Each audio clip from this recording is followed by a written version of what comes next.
Our next two speakers are John Wilkinson and Anthony Zacharakis, who are from the desert planet of Lumosity, or Lumos Labs. Let's see, John's been doing Ruby about 5 years. His favorite gem is pry.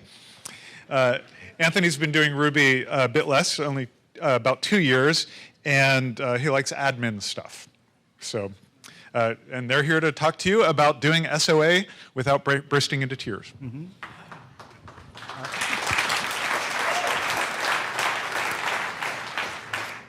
All right, hi everybody. Welcome to our talk. Thanks for coming. My name is Anthony and this is John. We're both developers at Lumosity, a site that makes brain training games to improve your cognitive performance. So today we want to talk to you a little bit about managing the complexity of your Rails application using an architectural pattern we found to be really effective with embedded engines. So what we want to cover today is a little bit about our previous attempts at this SOA architecture and why they didn't work out for us. And then we'll go into a little bit about what embedded engines are and how we use them. And then we'll talk a little bit about the benefits we've gained from using this pattern and when it might make sense for you to start using it as well. So let's get started. Let me give you a little context about Lumosity. We have about 15 developers, 45 million users, and an application that's been around since 2007. So there's been a lot of thrashing on the code base since then. We've added a lot of features and removed a lot of features. We've rewritten parts multiple times.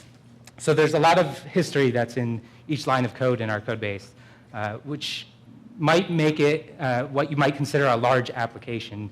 And that term has a lot of negative connotations around it. For example, large applications are pretty slow. Often you might find you're loading a lot of gems, or you have a lot of files that you're loading, so doing things like running a console or running a server can take a long time. And this makes your workflow pretty efficient. It makes it a drag to do development. So to give you an example, here's a picture from our test suite, our main test suite, and you can see it takes about an hour and 7 minutes to run the entire thing on our CI server. And this is with 24 cores. So you can imagine running it locally would take even longer. It's not something that's necessarily feasibly something that you can do every time you make a change. So whenever you make any kind of changes, you're not going to run the test and get instant feedback and iterate based on that. You're going to have to push it out and then go do something else and come back later. So another thing about large apps is that they're pretty complicated. You end up with a lot of God models, usually models centered around the user or some central concept to your app.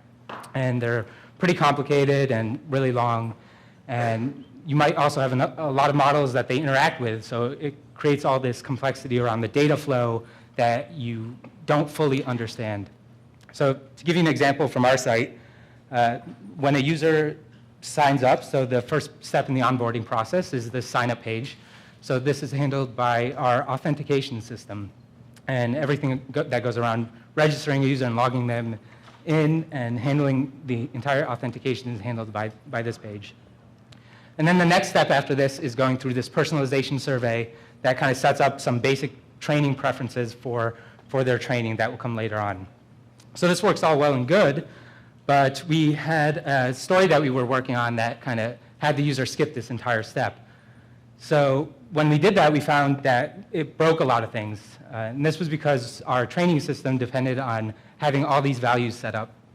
And this was kind of nothing that we had ever explicitly put in, that the user would have to go sign up and then go through this flow first. It was just like this implicit dependency that came up as part of the way we had built the app. And it wasn't necessarily immediately obvious to us that this is how our app assumed that things would work.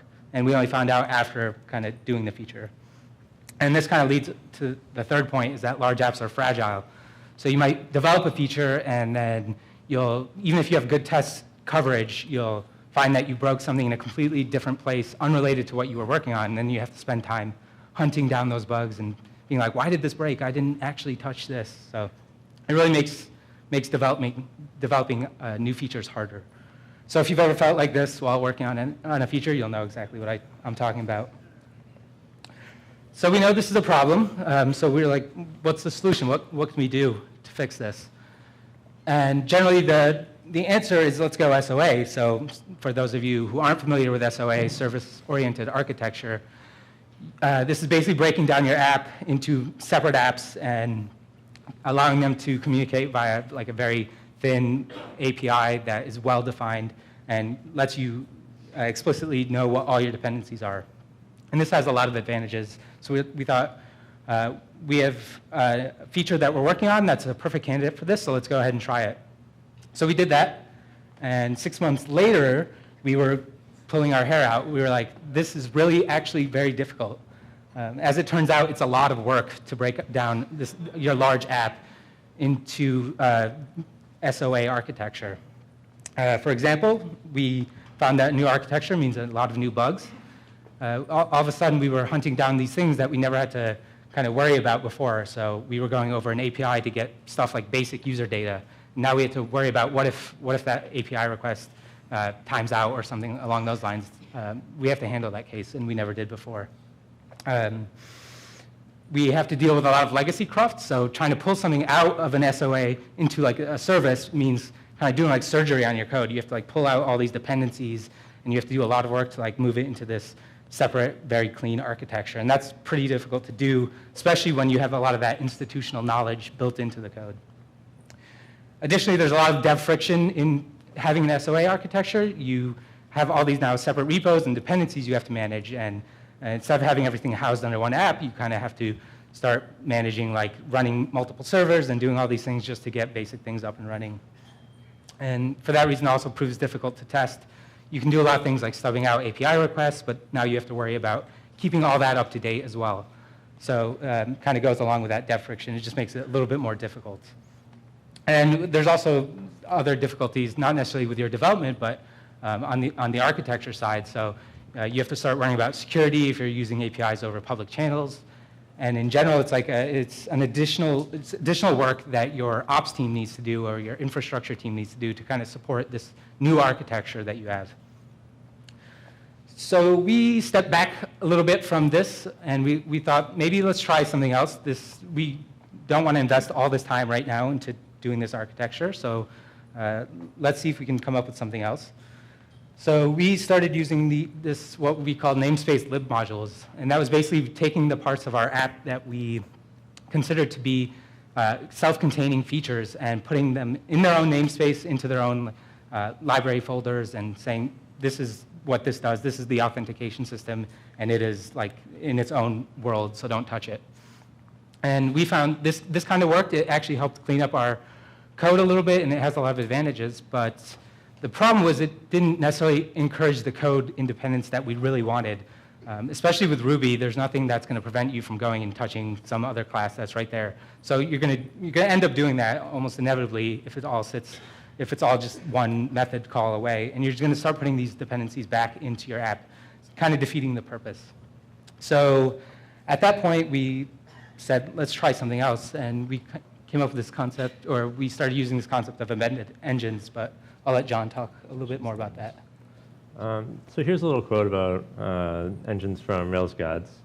Basically, engines are a happy medium between the more minimalist but simpler namespace libmodules approach and the full-blown service-oriented architecture approach, which is much more complicated but also more robust.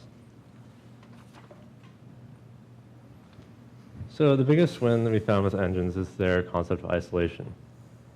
What isolation means in this context is not so much that the engine is unable to reach into the internals of the main app and vice versa, but more so that it gives you a brand new application controller, a brand new application helper, and a distinct set of routes.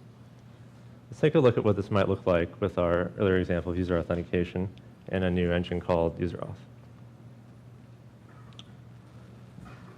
UserAuth is a fully encapsulated MVC stack, just like the main app, and the way that it handles web requests is that the main app mounts the UserAuth engine at a particular route, and when it receives requests on that route, it delegates to the UserAuth routes, and then its controllers handle accordingly.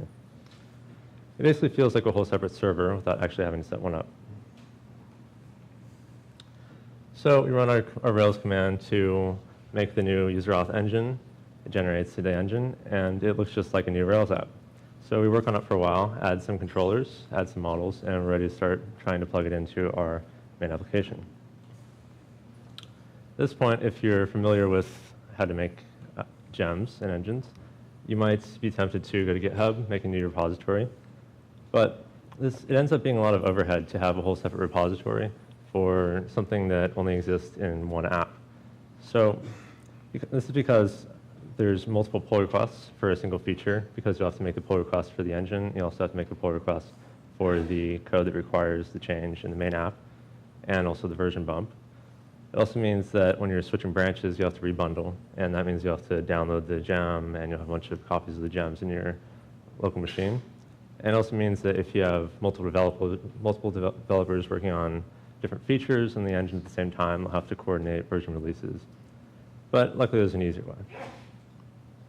So you may be familiar with the trick of passing a path option to a gem specification in your gem file.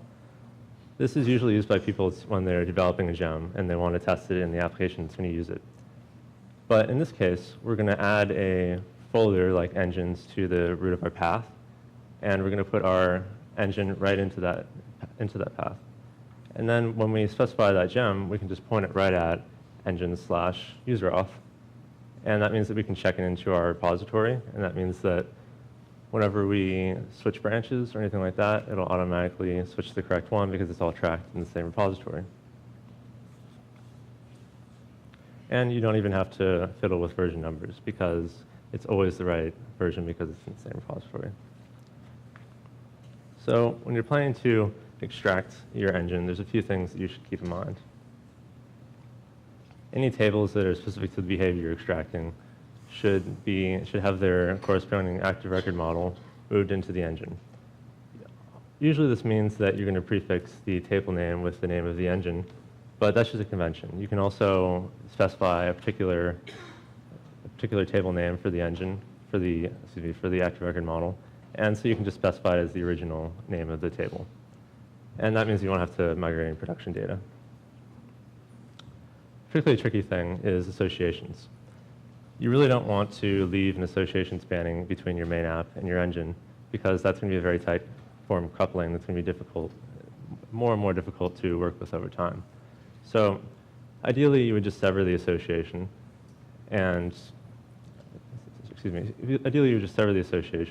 but if it's too tightly coupled to other models, then you can just make a new table that corresponds to the original table. They can have the same IDs, and you can copy over any columns that you think are appropriate in the new engine. This also has the added benefit of meaning that you can take out the columns from the old table. That means that your table is going to be lighter, and it'll be more performant. Paths are another thing to keep in mind. Because you're going to be mounting this under a certain route, it means that any actions or any assets that you're going to be moving into it are going to have the new route under them. So this is really important if you have any existing links, whether it's in your own app or other ones. You have to update those to match.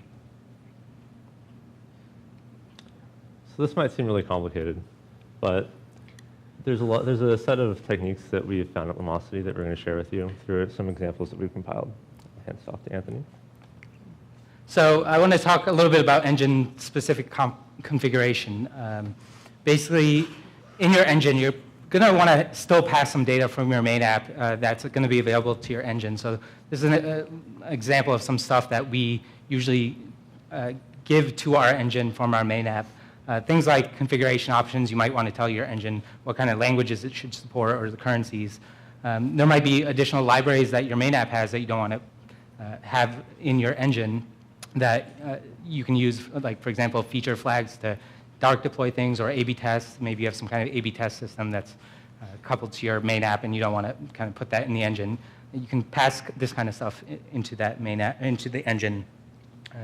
Also, you might want to get some data back or run some arbitrary code at certain points whenever your engine does something. So this is stuff that comes up over and over again. So what we generally do in this case is make an initializer in the main app that's dedicated just to that engine, and it will provide the values that the engine needs from the main app to kind of do its work. And this has the benefit of being a specific place that you can list all those dependencies and make it very explicit what's going on. So let's take an example here. Let's go back to our user authentication example and say we want to maybe test out this feature to show a Facebook button. So right here we have this feature-enabled library that does something that maybe is admin configurable or something along those lines. But it's not something that our engine necessarily needs to know about, or we want it to know about. So we want to be able to toggle this Facebook option using this, but we don't want to have that dependency in there. So what we do in our initializer is kind of create this configuration object that kind of is tied to the engine and give it this configuration option called Facebook enabled, and then we pass some arbitrary block here that kind of contains that code that comes from the main app. And then we can refactor our engine to kind of look like this. So it just calls this user auth and Facebook enabled, and it lets it kind of determine whether it should show Facebook or not without actually having to know anything about these dependencies that come from the main app. So it's a useful pattern for these cases. And I'll let John talk a little bit more about dependency management, but it kind of ties into that as well. So one of the most compelling aspects of engines we found is how easy they make managing dependencies. The probably most important thing to keep in mind about dependencies and engines is that you really want to minimize the amount that the engine depends on the internal behavior of the main app.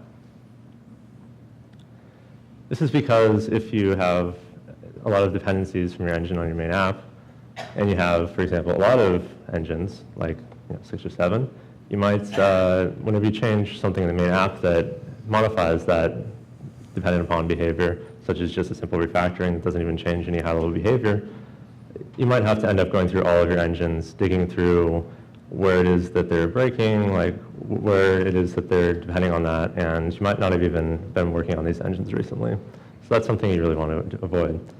On the other hand, if you really kept those dependencies down, but you ended up having a few dependencies from the main app on the internals of the engines, that's unfortunate, but it's not that bad, because it means the worst case, you're going to change something in one of the engines, and then something in your main app's going to break, but that's only one place you have to fix that.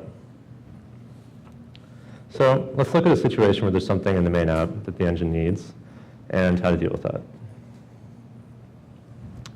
So you have a mailing class that handles sending sign-up confirmation emails to users, and it includes a link to a purchase driving graph. And you start with only having a path because the engine, start with only having a path, and you want this to go through the main app's CDN. In order to do that, you're going to have to turn it into a full URL. You're going to have to put the CDN host name in there so that the CDN receives the request, so that your app doesn't have to keep serving that asset. And to do this, so as you start thinking about how to implement this behavior, you realize that this behavior already exists in your main app. So you try to think of how you can access this without increasing the coupling too much. So to call it directly by calling URL tools.cnize would be a very tight form of coupling. So you would probably want to avoid that. Copying and pasting the code over is obviously something we probably want to avoid. And moving it into the engine wouldn't quite be appropriate because CDN management isn't a first concern of an engine around user authentication.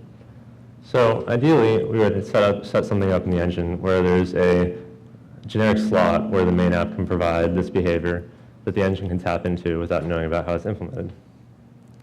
So we do just that. We use a callback. We add an attribute accessor on the class level of user auth, and we pass in a proc that takes a path, and then the main app in its configuration file for the engine attaches a proc to it, and it just puts its own URL method cdnize in there. And then anywhere the engine wants to use it, it just assumes that there's a proc attached to user auth cdnize. It calls it, passes in the path, takes the URL and runs with it. So now you have this perfectly decoupled ivory tower, but you're tasked with doing a different kind of feature. This time you want to take your main app and have it trigger this email that you just implemented. So in order to do this, you you're thinking, well, it's not as bad if I have the main app depend on the internals of the engine. So maybe we can just cut a little bit of corners and just directly call the method on the class. So where you previously had an ivory tower, instead you have 2 cups and a string. So we really want to avoid this.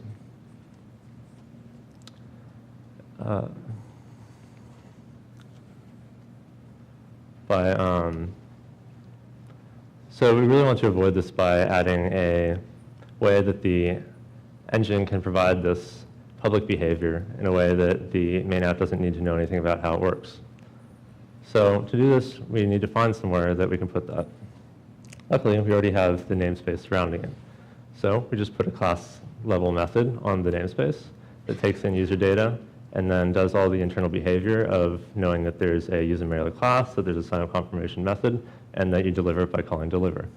So now the main app can just tap right into this, and it doesn't have to know anything about that, and if it changes, chances are it's not even going to break your main app. Cool, so now you have all this very nice decoupled system with your engine and your main app being pretty loosely connected. You don't have any of these dependencies. So that brings up some questions about engine testing and in general managing your engine. So the benefit of the engine testing is that it's isolated from your main app. So that means you have to load all the junk that's coming along with the main app that you don't care about. You're just loading the specific things that you're working on or that you're testing. I just want to note that you don't want to forget about the dummy app. So if you're not familiar with the dummy app, it's basically just a shell app that will contain your engine that lives within the engine that you can use to just kind of load the very basics that you need to run the features in that engine. So going back to the initializers and all the configuration settings, we'll also want to provide some defaults for the dummy app that maybe don't necessarily have all the complexity that you provided in the main app, but will allow you to just kind of run the basic, the absolute minimum that you need. So to give you an example, this is our login page on our main app, and this is what it looks like, all styled and nice. And this is the login page on the dummy app. So you'll notice there are a couple of differences here. So going back to that Facebook example, we have this Facebook button enabled by default in the dummy app. It's just set to true, that callback, and it will always show up. So this makes it easy to develop on because we don't have to worry about maybe setting some flag or setting some value that's going to have it show up in the main app. And then we have some styles here at the bottom that are kind of different. So we don't have the full styling in the dummy app. We just have the absolute basics that we want to provide a framework to get it to work. And then we can provide additional stylings on top in the main app. So the good thing about doing this and developing in your dummy app is that it exposes a lot of these hidden dependencies. So here's an example that I actually found while coming up with this presentation. So those of you who are observant will notice there's a translation missing error on top when I try to log in with bad credentials. And this kind of tells us that our dummy app was expecting some translations that would actually only existed on our main app. And this is something that should live in the dummy app, or in the engine.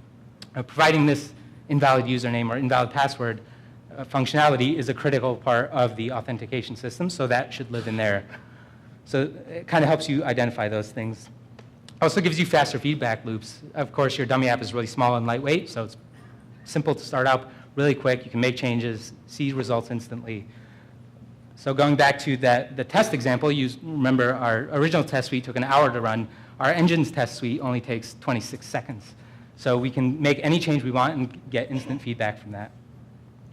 So this comes with a caveat that don't forget about your integration tests. So we're testing all this core functionality within the engine, but there are still flows that you want to test across multiple engines that you're not going to necessarily catch by just running engine tests or things specific to your engine. So you'll want to have good integration tests in your main app so that you can catch some of these flow-based issues that you're going to have.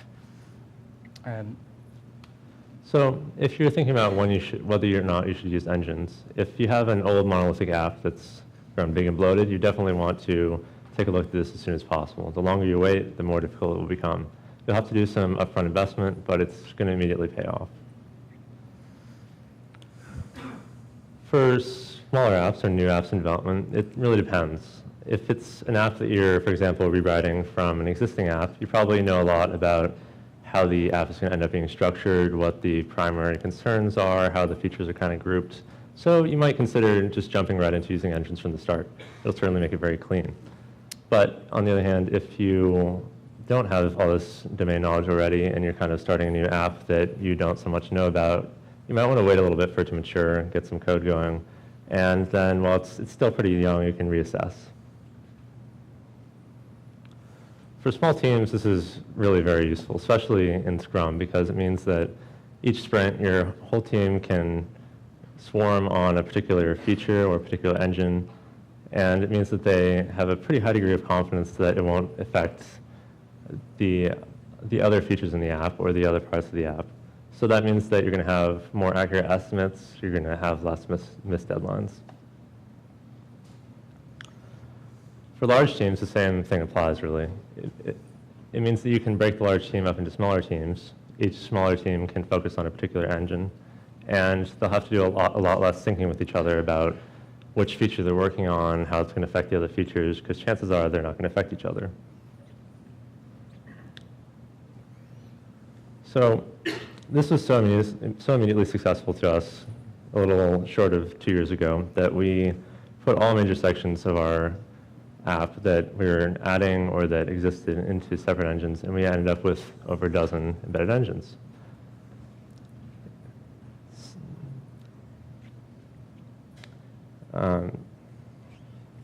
And we think that you should too.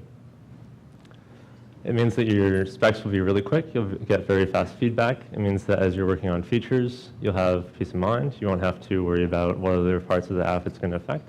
It means that it'll make your app as a whole much easier to understand for both your existing team and new members. We'd like to thank you very much for attending our talk.